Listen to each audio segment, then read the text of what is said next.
করলে আমাদের রোজগার করা সম্ভব, সেই টাকা দিয়েই মানে সেই কাজ করেও আমাদের জীবন চালানোর জন্য রোজগারটা করতে হবে। অনেক সময় মানুষের মেন্টালিটি কেমন তৈরি হয়ে যায়, বাবা মারা কেমন তৈরি করে, যে হয়তো সে 100-এর মধ্যে 98 বা 90-র ওপর নাম্বার হলো, সে চাইবে যে আমি একটা হাই পোস্টে কাজ পাবো।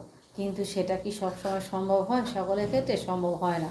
যখন দেখবি যে সে হাই পোস্ট, সে কোনো সার্ভিস করতে পারছে না, তখন কি হয়ে যাচ্ছে, তখন শুরু হয়ে যায় তার মনের মধ্যে একটা অশান্তি, যে আমি এত কষ্ট করে ছোটোবেলাতে পড়াশোনা করলাম, অথচ দেখো আমি একটা সুন্দর কোনো সার্ভিস পেলাম না, মনের দুঃখে যন্ত্রণা। অথচ কম টাকা রোজগারে যদি কোনো একটা কাজকর্ম পায়, সেটাতেও কিন্তু সে করতে চায় না, কারণ তার মেন্টালিটি তখন অন্যরকম তৈরি হয়। তাই ছোটোবেলা থেকে বাচ্চাদের ওই রকম মেন্টালিটি কোনোদিন শেখানো উচিত নয়, যে চাকরি, দামি চাকরি হলে করব, বেশি টাকা মাইনে হলে তবে করব, কম মাইনে কাজ করব না, এই